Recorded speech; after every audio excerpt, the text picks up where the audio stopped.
There were 8 major techniques or criteria that were used to control people's minds and get them to change.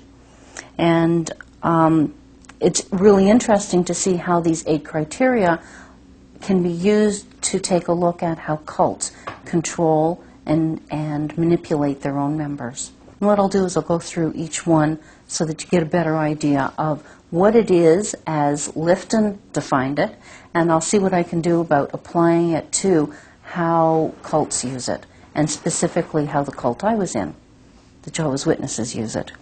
You know, a lot of groups will use 1 or 2 of these on occasion, of the 8 criteria. Unfortunately, groups like the Jehovah's Witnesses use all 8, and they use them all the time. So that people do not have free will. 2 of the things that are required for consent. The first is that a person must have full information of what is involved in the cult. And the second is that they have to have the real freedom to say yes and no. And the reality is most cults do not fully disclose all of the rules to prospective members. They wouldn't say to somebody, well, if you join the Jehovah's Witnesses, you'll never be able to celebrate holidays again, and if a family member leaves the group, you will never be able to talk to them again. The fact that there isn't that full disclosure, a lot of people are basically manipulated into thinking they're joining something different than what they actually get. And the other thing is, with all of the guilt and the rules and the idea that all of this information comes from God, then the person is not really free to say yes or no. The witnesses will say they're not a cult, but any cult will say they're not a cult. And one of the things that a lot of groups say is, well, we're not a cult because we don't follow people around. You know, people are free to come and go as they please. They've got jobs, they've got lives, they live in their own homes. But the very subtle nature of mind control is that they don't need somebody following you around to monitor whether you're following the rules or not. They teach you to monitor your own behavior and your own thoughts. So you become afraid of doing things because somebody else might see you, but also afraid of your own conscience. And then the only way to relieve that guilt is to tell somebody. And the people that you often tell are the elders and the leaders of the cult, or the elders in the case of Jehovah's Witnesses. So your membership is no longer about love of God or a love of doing what is right. It becomes about fear of breaking rules. They lose their individuality. But they also lose their ability to think. You don't say, well, wait a minute, this doesn't make sense. You just accept that that's the way of things. I'd say about 80–90% of my friends had been abused before they became witnesses. And this sets up a particular dynamic for the love bombing.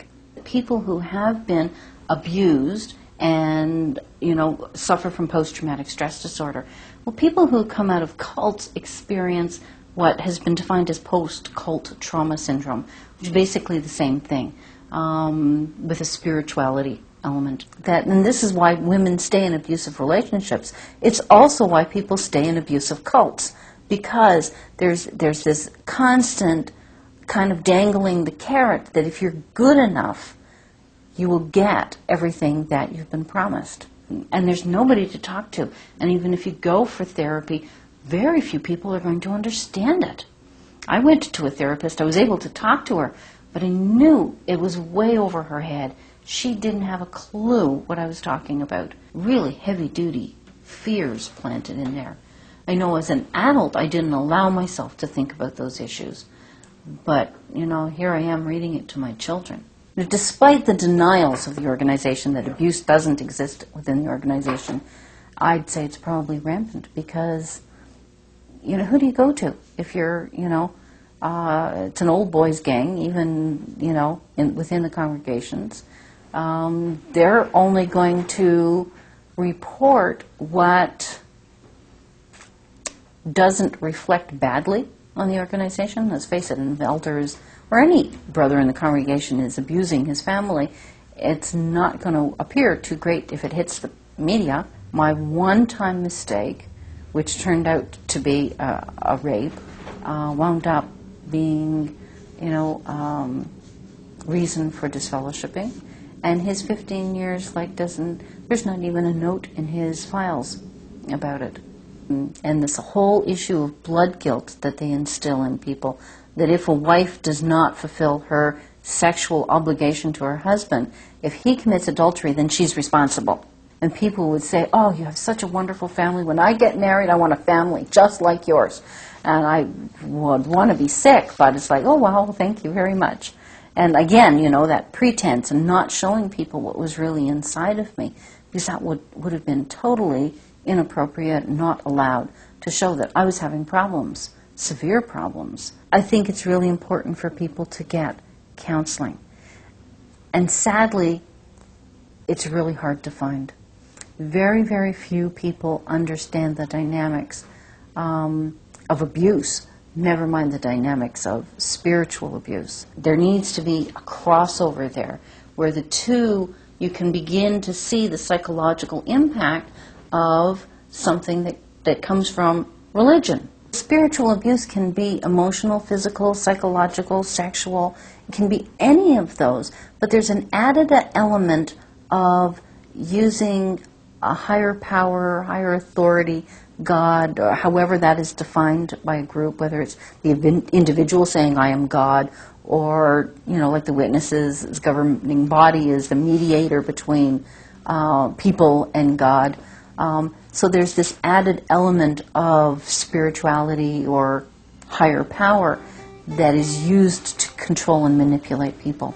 And in doing so, it robs people ultimately of their spirituality. Because if somebody's controlling it, then you don't have your spirituality anymore. Somebody else has it.